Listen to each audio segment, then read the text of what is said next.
A lot of things in our society are set up to treat the symptom and not the cause. This is something that we all deal with repeatedly.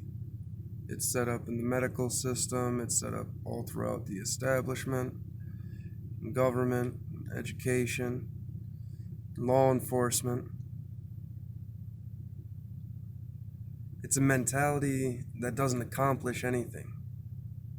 Trying to fix things after the fact instead of preventing them from happening. The old expression that ounce of prevention is worth a pound of cure is a very real and a very wise thing, and a sentiment that should be taken a little bit more seriously by those in charge. I've been sitting at the bank for like 15 minutes, just waiting to go through the drive-thru.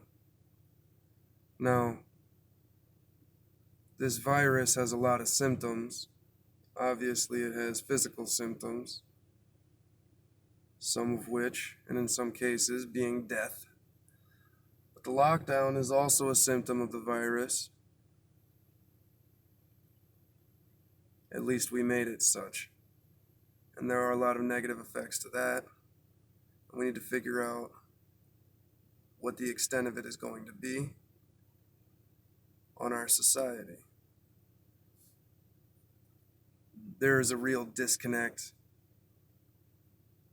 for a lot of people, especially within the city, who don't necessarily have the same levels of risk mitigation.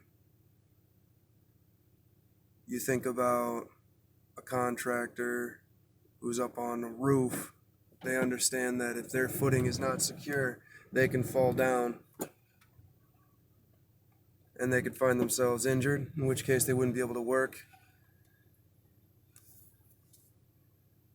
As opposed to somebody who sits in an office. Nothing wrong with sitting in an office by any stretch of the imagination. You can make a lot more money and you live much more comfortable lives, but you are still disconnected to the danger that is all around.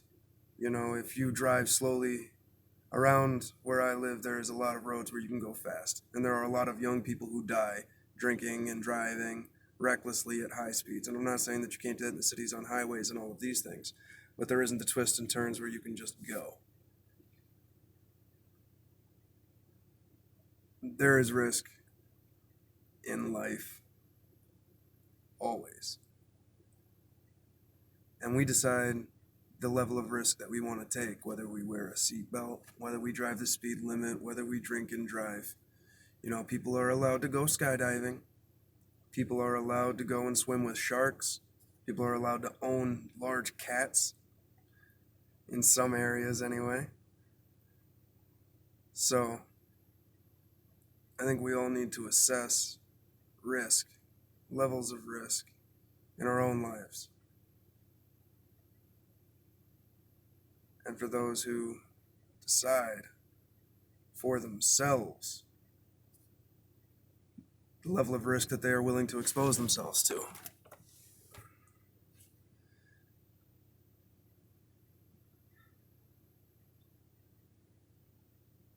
But to digress to my original point, there are a lot of things in our society that are simply symptoms,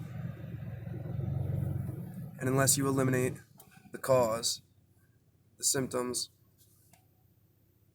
will always push through. Trying to stop a dam from the outside, it's not going to work.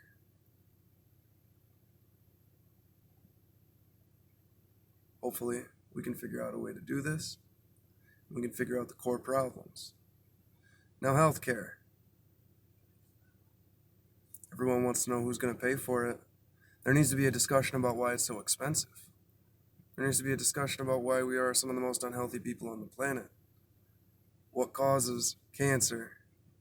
What causes all the health problems?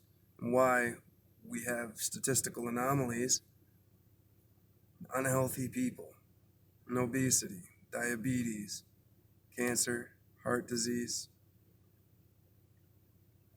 Why are the same people that are in charge of our food in charge of our medical establishment?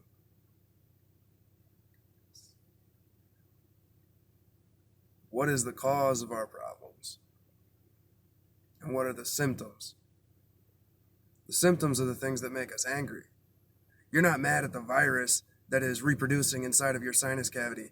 You are angry at the fact that you cannot stop the flow of mucus that causes a sore throat and a runny nose. Yes? You don't know the cause. You don't know the type of virus you have in your nose.